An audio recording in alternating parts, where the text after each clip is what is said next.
Mice are nocturnal creatures. They eat during the night and sleep during the day. If, however, you just feed mice during the day, they gain more weight than if you feed them a similar amount of calories at night. Same food, about the same amount of food, but different weight outcomes, suggesting that eating at the wrong time may lead to disproportionate weight gain.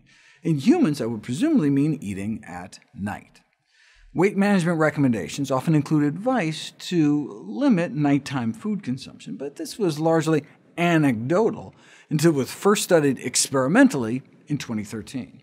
Researchers instructed a group of young men to not eat after 7 p.m. for 2 weeks, compared to a control period where they continued their regular habits. After the night eating restriction, they ended up about 2 pounds lighter. This is not surprising, given that dietary records show they inadvertently ate fewer calories during that time. To see if timing has metabolic effects beyond just foreclosing eating opportunities, you'd have to force people to eat the same amount of the same food, just at different times of the day. The U.S. Army stepped forward to carry out just such an investigation. In the first set of experiments, Army researchers had people eat a single meal a day, either as breakfast or as dinner. The results clearly showed that the breakfast group lost more weight. Check it out. Have people eat only once a day at dinner, and their weight doesn't change much. Have them eat once a day at breakfast, and they lose about 2 pounds a week. Like in the night eating restriction study, this is to be expected, right? Given that people tend to be hungrier in the evening. Think about it. If you went 9 hours without eating during the day, you'd be famished, right? But people go 9 hours overnight all the time, and don't wake up ravenous. Right? There's a natural circadian rhythm to hunger that peaks about 8 p.m. and drops down to its lowest level at about 8 a.m. Right? That may be why breakfast typically is the smallest meal of the day.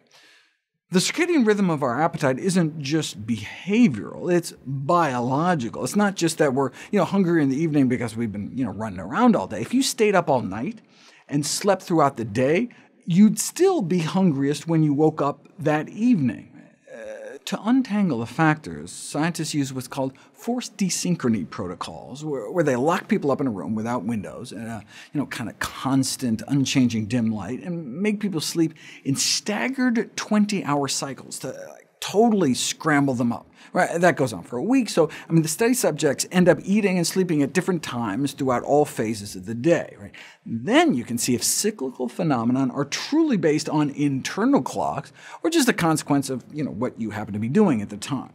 For instance, there's a daily swing in our core temperature, and blood pressure, and hormone production, and digestion, and immune activity, and almost everything else. But let's use temperature as an example. Your body temperature bottoms out usually around 4 a.m., dropping from 98.6 down to more like 97.6. Now, is this just because your body cools down as you're sleeping? No. You can show experimentally by keeping people awake and busy for 24 hours straight that it happens at about the same time, no matter what. It's part of our circadian rhythm, just like our appetite. Right? It makes sense, then, if you're only eating 1 meal per day and you want to lose weight, you'd want to eat in the morning when your hunger hormones are at their lowest level. OK, but then things start to get weird.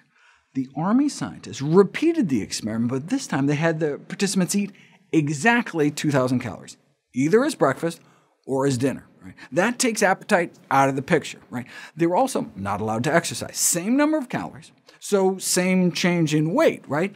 No, the breakfast-only group still lost about 2 pounds a week compared to the dinner-only group. 2 pounds of weight loss, eating the same number of calories. That's why this concept of chronobiology, meal timing, when to eat, is so important.